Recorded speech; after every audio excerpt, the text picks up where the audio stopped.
Queridos irmãos, saúde e paz. Muito boa noite, sejam bem-vindos a mais um culto doméstico de oração virtual e, permitindo Deus, chegamos em mais uma quarta-feira. Os irmãos puderam aí ouvir esse lindo hino chamado Castelo Forte, que faz parte da nossa história, faz parte da nossa vida cristã, como protestantes que somos, e lá no período da Reforma, ele quase que foi o hino oficial da jornada do povo em fazer com que a palavra de Deus pudesse se libertar de um jugo, de um sistema religioso que controlava ou queria controlar a palavra de Deus. Estamos num processo ainda lutando contra essa pandemia. Estamos já aí há quase 80 dias na quarentena. Domingo passado completou 12 domingos sem nós nos reunirmos em culto presencial. E estamos a cada dia buscando sabedoria, coragem, bom humor, paciência e esperança, irmãos. Muita esperança. Estamos acompanhando a todos os detalhes na nossa cidade, no estado, no Brasil e no mundo. Temos percebido que alguns países estão gradativamente voltando às suas rotinas, com todos os cuidados sanitários, depois de 3 meses aí de muito trabalho, correto? E estamos acompanhando as nossas autoridades, ainda perdidas em muitas coisas, e sempre na esperança e na certeza absoluta de que Deus cuida da gente. Temos percebido também que, além da pandemia, que no Brasil já matou 32 mil pessoas, já infectou mais de 500 mil, temos observado que no mundo também 5 milhões de pessoas já foram infectadas, quase 500 mil já morreram. Ainda temos visto os protestos por causa do racismo. Nós estamos no século 21 e tem pessoas que ainda não aprenderam que todos nós somos iguais, independente da cor da nossa pele. E nós precisamos continuar lutando pela igualdade do ser humano. E nós, como cristãos, precisamos sempre com a voz profética ensinar isso para aqueles que ainda não aprenderam. Estamos felizes, irmãos, porque o Congresso da Família que realizamos no último fim de semana foi uma bênção. Tivemos aí aproximadamente 1000 visualizações nesses 3 dias, com excelentes mensagens, participações musicais, superou as nossas expectativas, abençoou todos que tiveram oportunidade de ouvir, e a gente pôde, com um congresso de família online, honrar as famílias da nossa igreja e abençoar todos que estavam à nossa volta. Fica aqui um agradecimento a toda a equipe que trabalhou, que se dedicou para que tudo fosse feito de forma correta, de forma ética, de forma espiritual e também de forma excelente, para que o Evangelho de Cristo pudesse ser comunicado de uma forma perfeita. Então, o Congresso Conectados em Casa foi uma bênção para todos nós e vamos continuar trabalhando e esperando que não precisemos realizar outro online, mas sim presencialmente lá na nossa igreja. Então, nesse momento, convido você a ler a Palavra de Deus, e quem vai fazer isso é a Rose, a nossa ministra de música, e logo depois nós vamos louvar ao Senhor cantando o hino 54 do HCC, que tem por título Toda a Natureza. Fala da criação de Deus, né? Tudo leva à glorificação e tudo para o nosso bem. Logo depois do louvor, eu volto novamente. Adore o Senhor em espírito e em verdade. Os céus proclamam a glória de Deus, e o firmamento anuncia a obra de suas mãos. Senhor, Tu tens sido o nosso refúgio de geração em geração. Antes que nascessem os montes, ou que tivesses formado a terra e o mundo, sim, de eternidade a eternidade, tu és Deus. No princípio criou Deus os céus e a terra. A terra era sem forma e vazia, e havia trevas sobre a face do abismo, mas o Espírito de Deus pairava sobre a face das águas. Pela fé entendemos que os mundos foram criados pela palavra de Deus, de modo que o visível não foi feito daquilo que se vê. Assim diz o Senhor: Eu é que fiz a terra, e nela criei o homem. As minhas mãos estenderam os céus, e a todo o seu exército dei as minhas ordens. Porque em 6 dias fez o Senhor o céu e a terra, o mar e tudo que neles há. E ao 7º dia descansou. Quão grandes são, ó Senhor, as tuas obras! Quão profundos são os teus pensamentos! Todas as tuas obras te louvarão, ó Senhor, e os teus santos te bendirão. Falarão da glória do teu reino e relatarão o teu poder. Salmo 19:1, Salmo 90, 1 e 2, Gênesis 1, 1 e 2, Hebreus 11, 3, Isaías 45, 11 e 12, Êxodo 20, 11, Salmo 92, 5 e Salmo 145, versículos 10 e 11.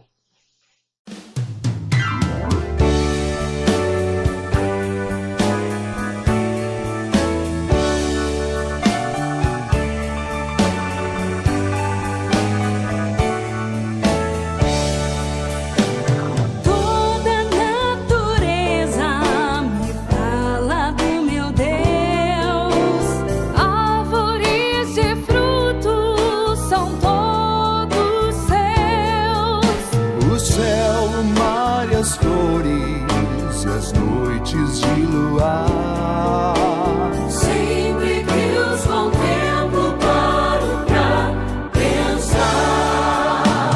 Quem sou eu, ó Pai, pra merecer tamanho amor? Se tenho a resposta, eu nada sou, Senhor, eu nada sou.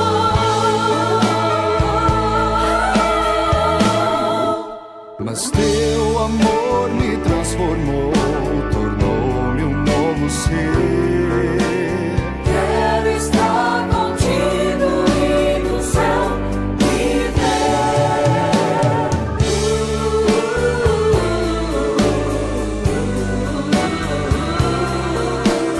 Quero estar contigo e no céu me ver. Toda a natureza me fala do meu Deus. Árvores e frutos são todos seus.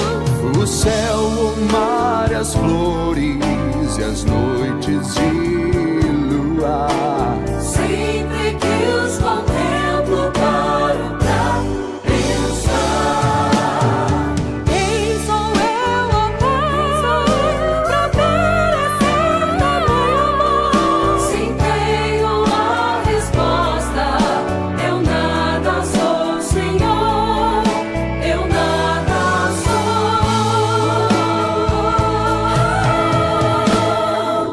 Mas teu amor me transformou, tornou-me um novo ser. Quero estar contigo e no céu me ver. Quem sou eu, ó Pai, pra merecer tamanho amor? Se tenho a resposta, eu nada sou, Senhor, eu nada sou.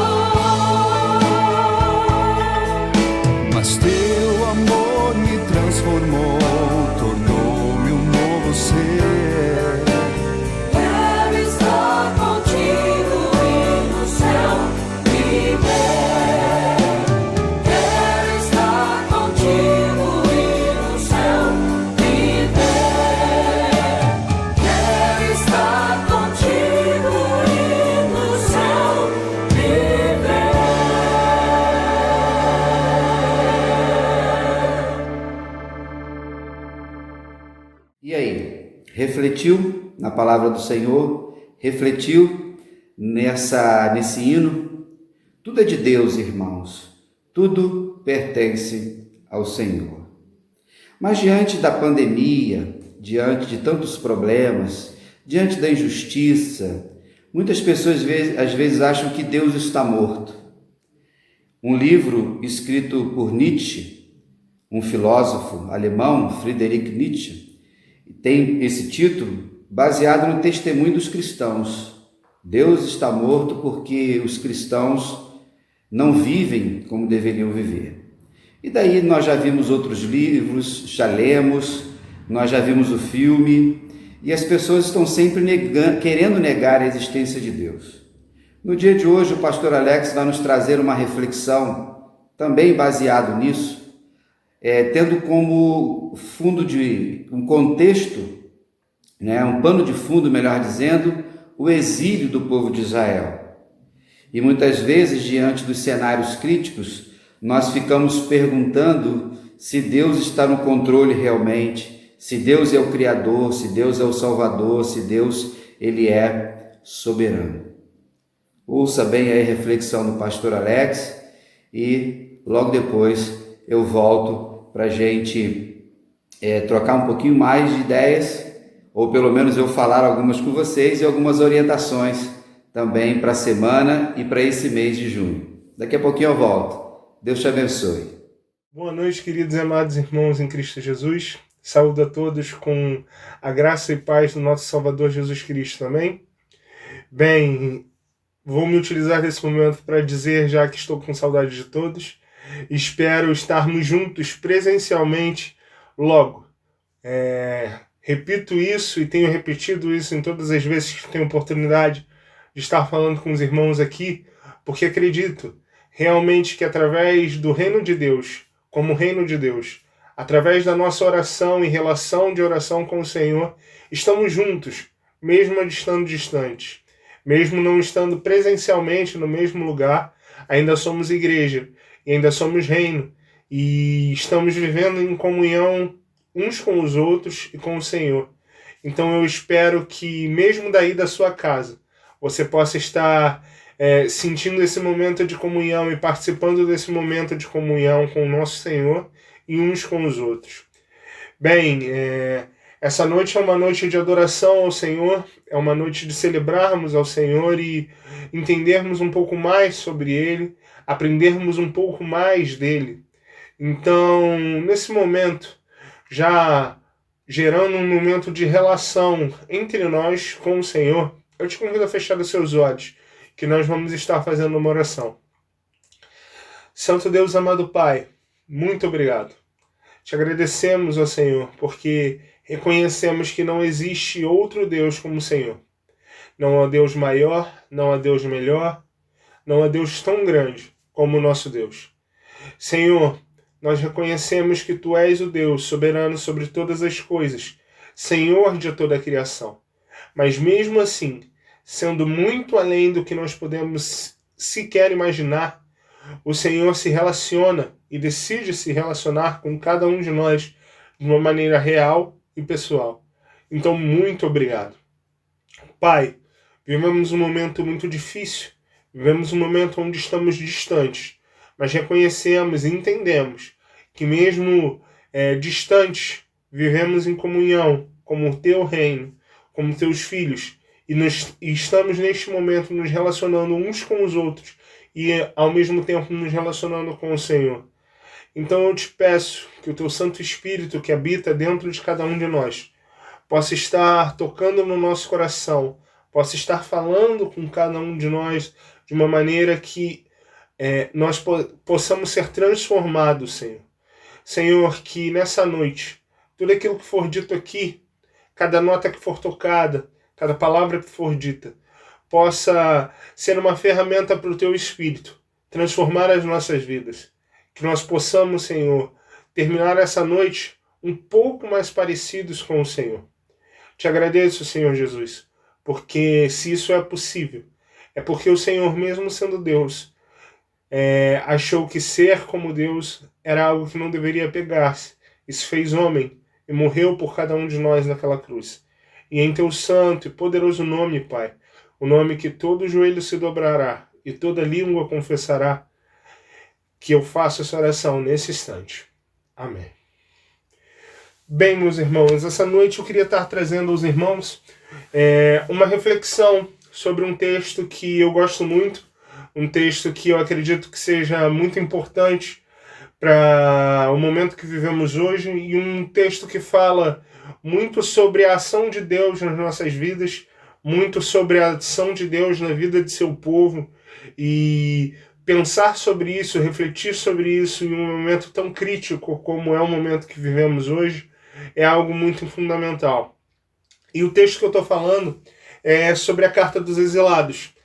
A carta escrita por Jeremias, no capítulo 29 de seu livro. O profeta vai escrever essa carta aos governantes de Jerusalém e ao povo que havia sido levado à Babilônia através do exílio. E isso vai acontecer, na verdade, para entendermos um pouco melhor essa questão do exílio, essa questão da carta de Jeremias aos exilados, nós precisamos voltar um pouquinho antes da queda do Reino do Sul e falar um pouco, talvez, da queda do Reino do Norte, que é algo bem interessante e bem importante para entendermos todo o contexto histórico que existe, não só para a carta, mas também para toda a questão do exílio babilônico. Bem antes, na verdade, antes do Império Babilônico se levantar, o Império Assírio estava no poder e ele conquista o Reino do Norte. Porém, o Império Assírio possuía uma tática, na verdade, uma política de conquista totalmente diferente da política de conquista do Império Babilônico. Só que essa política vai trazer à tona um povo que falei aqui com os irmãos algumas semanas atrás, que são os samaritanos. Para os irmãos entenderem o modus operandi dos assírios, eles tomavam as cidades e povos que eles conquistavam, destruíam aqueles lugares e misturavam os seus povos. Pegavam os seus escravos e colocavam alguns morando com povos diferentes do que dos seus povos de origem. E dessa forma, com essa mistura e com essa miscigenação de povos, vai acabar surgindo nos tempos de Jesus o povo samaritano. Um povo que, como eu disse quando falava sobre a mulher samaritana, que tinha um conflito de mais de centenas de anos com o povo judeu. Porém, quando nós vamos para o Reino do Sul, o conquistador tem um novo nome, tem uma nova face e também uma nova política de conquista. Os babilônicos vão ser um dos primeiros impérios a serem conhecidos na história. Uma das maiores potências, na verdade a maior potência de sua época. Então, como isso se deu? Como todo esse poder bélico, toda essa riqueza cultural foi gerada no Império Babilônico? Isso tinha muito a ver com a sua política de conquista. E quando eu falo de política de conquista, eu estou falando da forma que os babilônicos agiam com os povos que eram vencidos por eles. Os babilônicos simplesmente tomavam uma cidade, tomavam um povo, e escolhiam e viam no meio daquele povo as pessoas que tinham mais valor dentro daquele povo.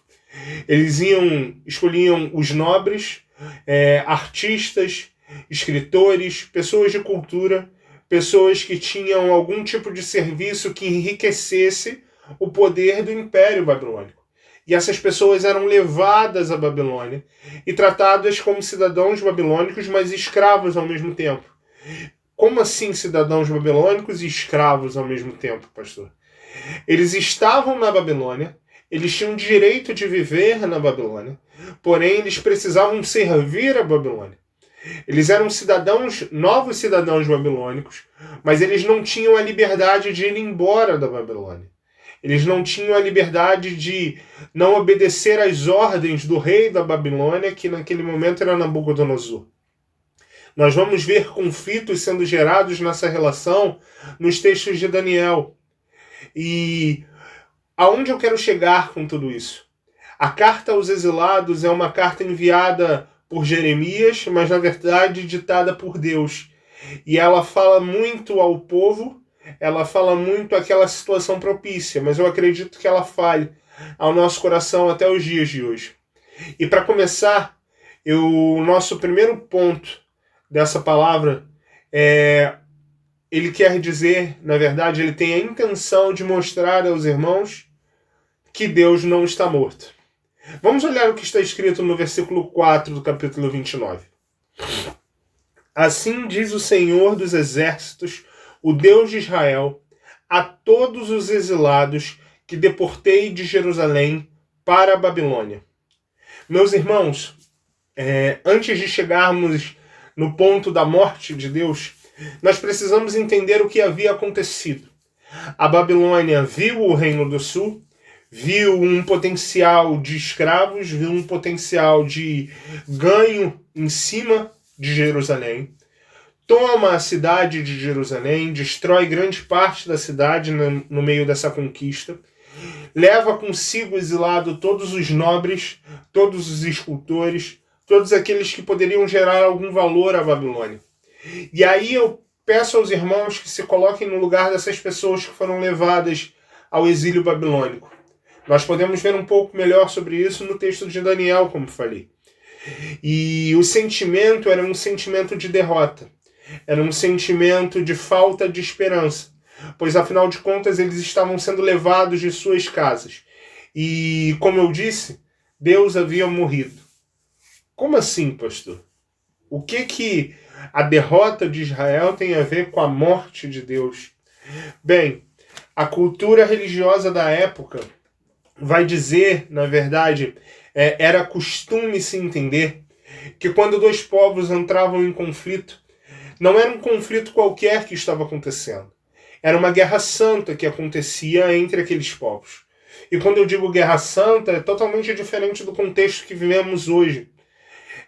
Eu falo que duas divindades entravam em conflito, assim como os seus servos, entravam em conflito. E naquele momento, o Deus que fosse mais poderoso venceria a guerra. E o seu povo junto com ele. E a conquista de um povo, a derrota de uma divindade, significava a morte dessa divindade. Então, quando o povo de Jerusalém, quando o Reino do Sul, quando o povo judeu vai ao exílio babilônico, o sentimento que existe no coração deles, a ideia que existe no coração deles, até essa carta ser enviada por Jeremias, é que Deus estava morto. É que Deus havia sido vencido pelos deuses babilônicos. E não só derrotado, mas, como eu disse, havia sido morto por eles. Então não existia mais esperança a Jerusalém. Jerusalém ia ser destruída. O templo não existiria mais, pois Deus não existia mais. Só que, meus irmãos, entendam o seguinte. Como já falei aos irmãos algumas vezes aqui, nas oportunidades que tive de estar falando com vocês, Deus não faz nada por acaso. Deus não toma ações com o acaso em seu favor. Quando o profeta escreve, assim diz o Senhor dos Exércitos, Deus intencionalmente dita cada uma dessas palavras a Jeremias. Aonde eu quero chegar? Deus está dizendo ao seu povo, eu sou o Senhor dos Exércitos. Não existem outras divindades que podem se comparar a mim. Se os babilônicos venceram vocês em uma guerra, é porque eu estava ao lado dos babilônicos naquele momento. Porque eu governo todos esses exércitos. Eu sou o Senhor dos Exércitos. Se vocês estão na Babilônia, é porque é a minha vontade que vocês estejam na Babilônia. Deus se coloca e se apresenta nessa guerra santa, na verdade, como um único participante dela. Deus demonstra que não existe outro como ele e que não existe ninguém como ele. Ele é o único Deus soberano sobre todas as coisas. Quando nós pensamos sobre essa questão e sobre esse quesito de guerra santa e sobre essa apresentação do Senhor como aquele que é o Senhor dos Exércitos e não existe outro igual a ele, Existe uma outra passagem que me vem à mente, que é muito importante, se torna algo muito mais claro, que é a relação de Deus, na verdade de Moisés, no seu conflito com o faraó, nas 10 pragas do Egito. Bem, assim como a Babilônia, o Egito pode ser considerado, não na mesma proporção, uma das primeiras grandes potências da história da humanidade. Afinal de contas, o Egito era um povo politeísta, e com as suas muitas divindades, com seus muitos deuses, era um povo que possuía uma geografia muito vantajosa. Pois, afinal de contas, no meio do deserto, existir um rio do tamanho do rio Nilo só poderia ser considerado um presente dos deuses. Os irmãos sabem aonde eu quero chegar. A partir do momento que Deus envia Moisés ao faraó e como a primeira praga, ele transforma as águas do rio Nilo em sangue, Deus passa uma mensagem ao povo do Egito. Deus passa uma mensagem ao povo judeu. Não existe nenhuma divindade que se compare a mim. Não existe outro como eu. Eu transformo o presente que eu dei a vocês, Egito, naquilo que eu quiser. Até mesmo o próprio faraó, que era considerado um dos filhos dos deuses, perde seu primogênito, aquele que seria herdeiro do trono, através das pragas do Egito. Esse momento, esse embate, ele serve para a demonstração do senhorio de Deus, da demonstração que não existia uma guerra santa, e sim uma soberania do nosso Senhor e Salvador. Então, nós conseguimos compreender que Deus não estava morto. Na verdade, ele estava enviando o seu povo à Babilônia. E isso é algo muito importante. E isso é algo muito doloroso para o povo de Israel, mas isso é algo que ensina e tem muito a ensinar para cada um de nós. E aí, nesse momento, eu chego em você. Talvez agora você pense que Deus está morto. Ou talvez você pense que Deus se esqueceu de você. Só que, na verdade, meus amados, Deus não está morto. Deus não se esquece de cada um de nós. Talvez o que Deus esteja fazendo seja orientar a cada um de nós, assim como ele fez com o povo. E aí nós chegamos ao nosso segundo ponto da nossa mensagem dessa noite. O que fazer enquanto está esperando? Vamos olhar os versos 6 e 7 do capítulo 29. Casem-se e tenham filhos e filhas. Escolham mulheres para casar-se com seus filhos e deem as suas filhas em casamento, para que também tenham filhos e filhas. Multipliquem-se e não diminuam. Busquem a prosperidade da cidade para a qual eu os deportei e orem ao Senhor em favor dela, porque a prosperidade de vocês depende da prosperidade dela.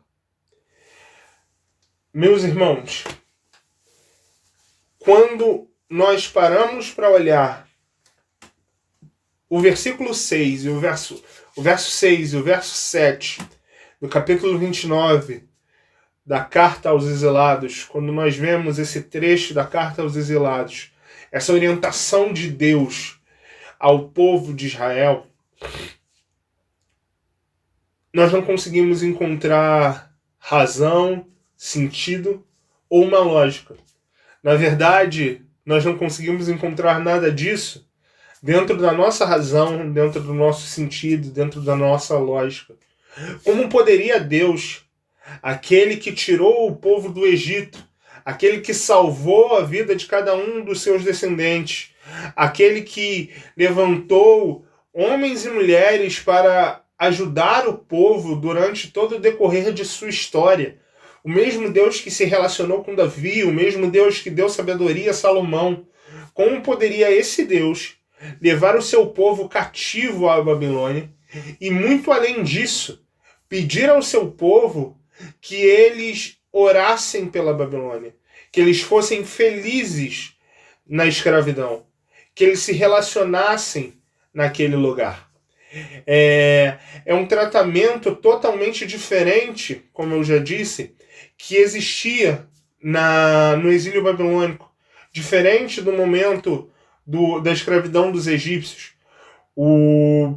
Os israelitas, na grande maioria, não eram maltratados na Babilônia. Porém, eles não estavam em casa. Aquele não era o seu lar. Eles estavam presos, eles não eram livres. Jerusalém havia sido destruída. O templo não estava ali. Como poderiam eles adorar ao Senhor longe de Jerusalém? Afinal de contas, a promessa de Deus a Salomão significava que ele estaria preso àquele local específico.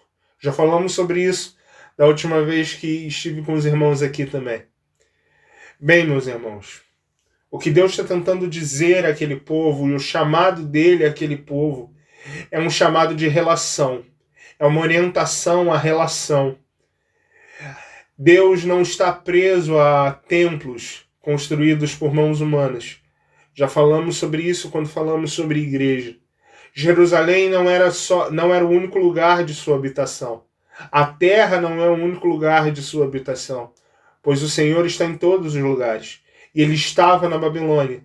E o que o povo mais precisava estava na Babilônia junto com o povo. Deus e o próprio povo. A orientação e o chamado que Deus faz aos babilônicos, ao povo nesse momento, é um chamado de relação. E aí por isso que eu uso o título que eu disse desse segundo ponto. O que fazer enquanto você está esperando? Porque eu vou para você agora. Nós não estamos exilados fora de casa, pelo contrário, nós estamos em casa. Mas vivemos um terror tão grande quanto o do exílio, pois nós não podemos sair de casa e perdemos a nossa liberdade. Quantos de nós gostariam de estar trabalhando e não podem estar trabalhando? Quantos de nós têm medo de perder alguém que amamos? E o que fazer durante esse momento? E não, quando eu estou falando isso com os irmãos essa noite, eu não estou perguntando quantos livros os irmãos já leram, ou quantos livros os irmãos ainda precisam ler, quantos filmes ou séries os irmãos estão assistindo, ou quantos irmãos têm produzido nesse período. Mas o chamado que eu faço aqui hoje, nessa noite, para os irmãos é o quanto os irmãos têm se relacionado nesse período que estamos presos em casa. Quanto os irmãos têm se relacionado com aqueles que vivem na sua casa. Quantos irmãos têm se relacionado com aquele que está na sua casa, o próprio Deus. O chamado de Deus é um chamado à relação, é um chamado ao encontro. Deus chama o povo além de Jerusalém. Jerusalém não é o único lugar aonde Deus estava. O templo localizado em Cascadura não é o único lugar onde Deus se encontra. Deus se encontra na sua casa e Ele chama a relação com Ele. Ele te chama na relação com aqueles que vivem com você em sua casa, mesmo que eles sejam babilônicos. É muito difícil falar sobre isso e falar sobre o momento que vivemos hoje, porque ele é um momento muito aterrorizante para todos nós. E aí por isso eu chego ao terceiro ponto que nós falamos sobre a carta aos exilados. E esse ponto tem o título de 70 longos anos. Bem, a nossa quarentena, já que falamos sobre ela não é um exílio, ela não é a mesma coisa do exílio. Mas, assim como o exílio babilônico, ela é um resultado de nossas ações. Eu falo sobre isso e já falei sobre isso com os irmãos em alguns momentos. A corrupção do coração da humanidade, que foi gerada através do pecado original e continua agindo em nossas vidas, agindo através dos nossos desejos e através da vontade da nossa carne, tem nos levado a um sentimento, ou na verdade a uma ação de autodestruição.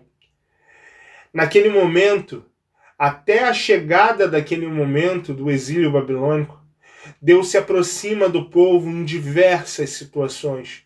Deus tenta orientar o povo em diversos momentos. Porém, o exílio, aquela situação horrível e terrível, Aquele momento que talvez até alguns de nós, quando lemos o texto sobre o exílio babilônico, pensamos que Deus não estava sendo justo, ou que Deus estava sendo muito rígido com o seu povo, pois afinal de contas ele permitiu que Jerusalém fosse destruída e que o povo fosse levado cativo. Porém, quando nós olhamos todas as oportunidades que Deus deu ao povo, nós entendemos que o exílio não é um castigo, mas sim um resultado. Um resultado do pecado do povo de Israel. Um resultado do não ouvir todo o chamado que Deus fez ao povo de se relacionar com ele. E o momento que vivemos hoje é resultado da corrupção que o pecado gera em nosso coração.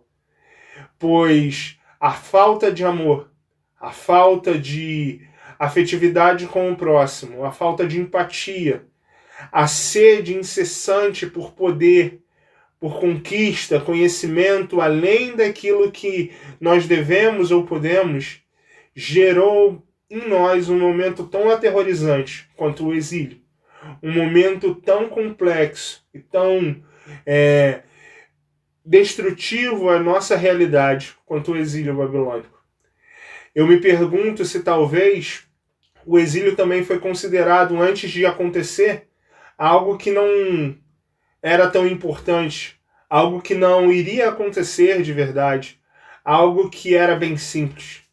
Mas, assim como o exílio babilônico, vivemos esse momento hoje. Vivemos um momento que é difícil, é duro para cada um de nós. E aí eu pergunto aos irmãos, e se por acaso essa quarentena durasse 70 longos anos? Pois afinal de contas, esse é o tempo que Deus dá ao seu povo, para que eles vivam na Babilônia. Porém, para fecharmos nesse terceiro ponto, para fecharmos de uma maneira mais leve, de uma maneira mais compreensiva, é importante entendermos que toda essa carta, todo o sentido que existe na carta de Deus ao povo que estava no Império Babilônico, ao povo que estava passando pelo exílio babilônico, ela fala sim sobre a soberania de Deus, sobre o poder de Deus, sobre todas as coisas, todos os povos e todas as crenças de seus povos. Ela fala sobre um chamado à relação e compreender que Deus não está preso a lugares específicos, e sim a pessoas e ao seu povo. E ele se relaciona com o seu povo e chama o seu povo a se relacionar com ele e se relacionar entre si. Mas, principalmente, a carta escrita por Jeremias, a carta de Deus aos exilados, fala sobre o cuidado de Deus sobre as nossas vidas. Vamos olhar o que diz a partir do verso 11 até o verso 14. Porque sou eu que conheço os planos que tenho para vocês, diz o Senhor. Planos de fazê-los prosperar e de não causar dano. Planos de dar a vocês esperança e um futuro. Então vocês clamarão a mim, virão orar a mim, e eu os ouvirei. Vocês me procurarão e me acharão quando me procurarem de todo o coração. Eu me deixarei ser encontrado por vocês, declara o Senhor. E eu os trarei de volta do cativeiro. Eu os reunirei de todas as nações e de todos os lugares para onde eu os dispersei. E os trarei de volta para o lugar de onde os deportei, diz o Senhor. Meus amados e queridos irmãos, por mais difícil que seja o momento que vivemos hoje, por mais desesperador que seja o momento que vivemos hoje, por mais que não saibamos como vai ser o dia de amanhã, por mais que estejamos preocupados e com medo de tudo aquilo que acontece ao nosso redor, a mensagem que Jeremias traz tanto ao povo que estava na Babilônia, quanto a você aí na sua casa, essa noite é: descanse no Senhor, pois Ele tem cuidado de nós. Nesse momento, eu não vou estar fechando com uma oração. Nós vamos estar fechando louvando ao Senhor. Nós vamos estar cantando ao Senhor numa música conhecida, que ela fala sobre o descanso. Que ela diz que do Senhor é todo o trabalho. O nosso trabalho é descansar nele. Que Deus nos abençoe.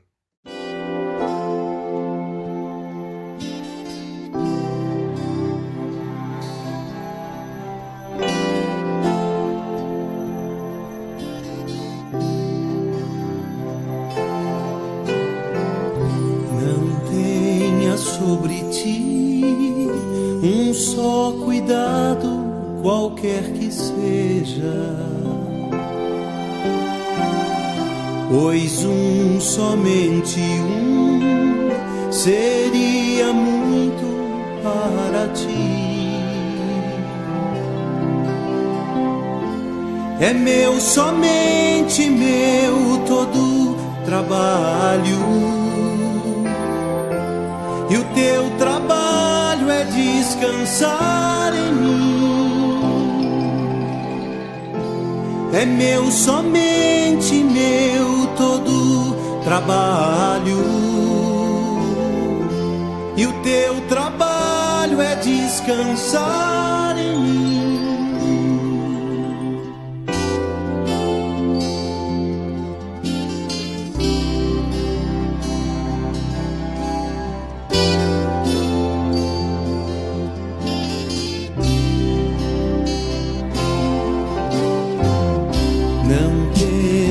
Quando enfim tiveres que tomar decisão,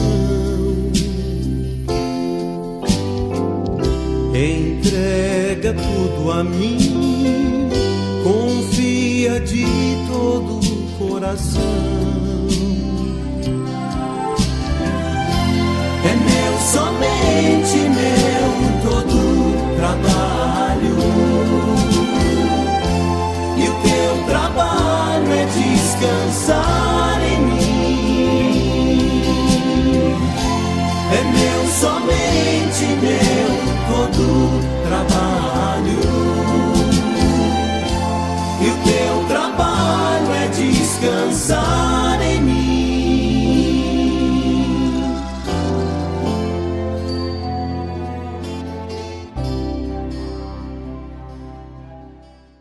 Ouviu? Prestou atenção na palavra dele? Nosso Deus é o Deus de perto, de longe.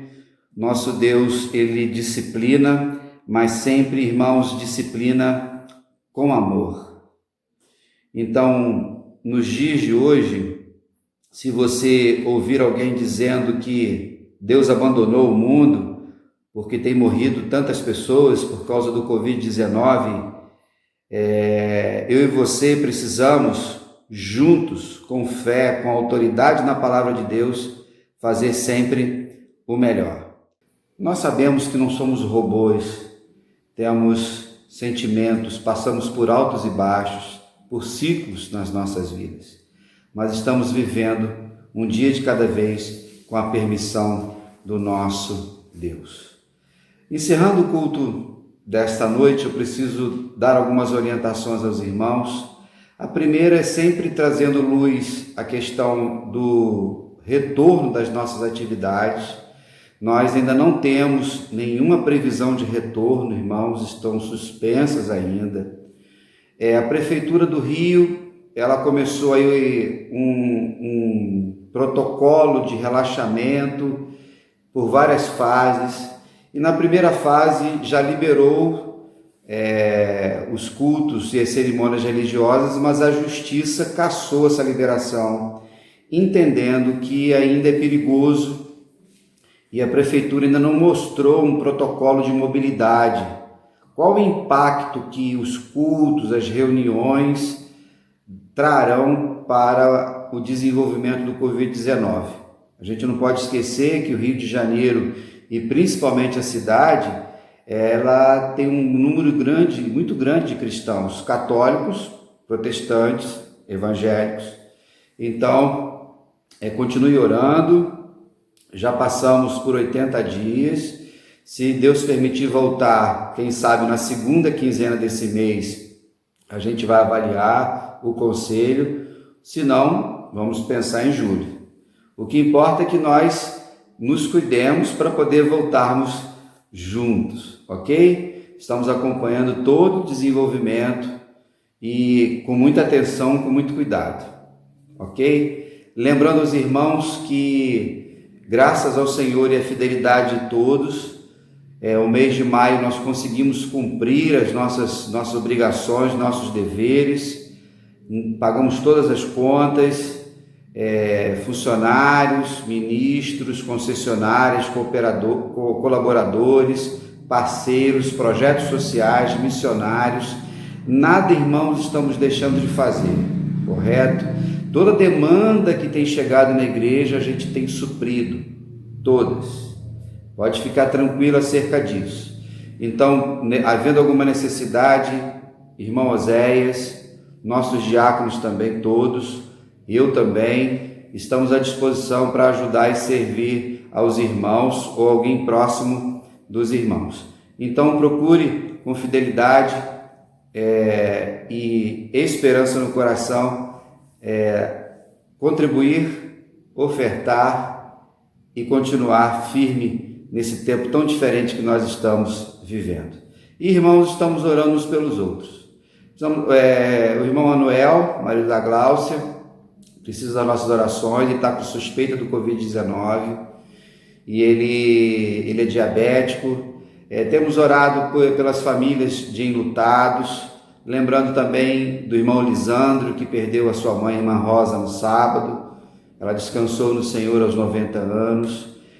Orando pelo país, irmãos, de modo geral, orando pelas autoridades, e a oração não está presa ao espaço e ao tempo. E vamos nos comunicando, irmãos, temos ligados uns para os outros, e se você souber de alguma coisa, que alguém esteja vivendo de luta, compartilhe também, porque a Igreja de Cristo é o corpo de Cristo, e nós continuamos firmes nesse propósito de servir ao Senhor. Amém? Um bom restante de semana para vocês.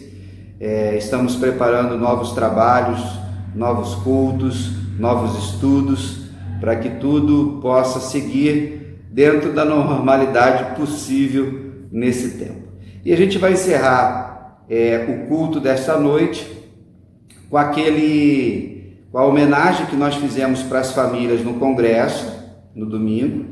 Acrescentamos mais fotos de outras famílias que não foi possível entrar naquele dia. Então fica mais uma vez aqui uma homenagem para todas as nossas famílias e continue cuidando bem da sua. Deus abençoe e até a próxima, se Ele assim permitir. Fica na paz.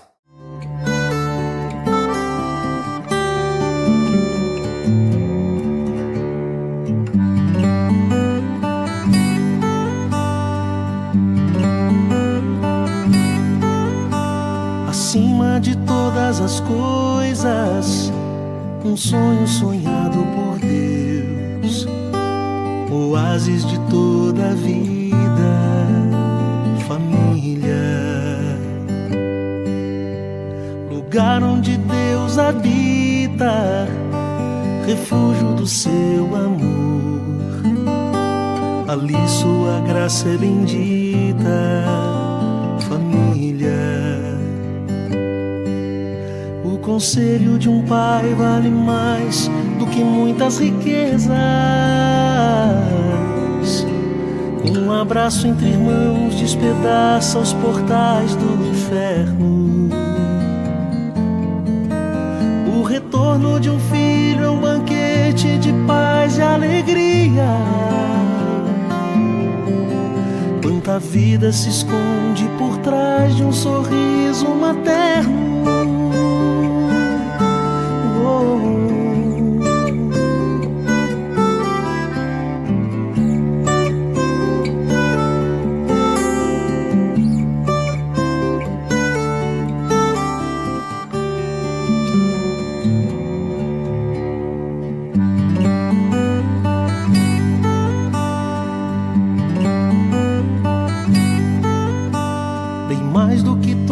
As coisas, feliz de quem cuida dos seus.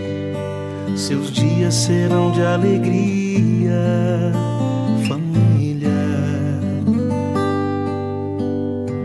Lugar onde Deus habita, refúgio do seu amor. Ali sua graça é bendita, família. Acima de todas as coisas, família. Oásis de toda a vida, família.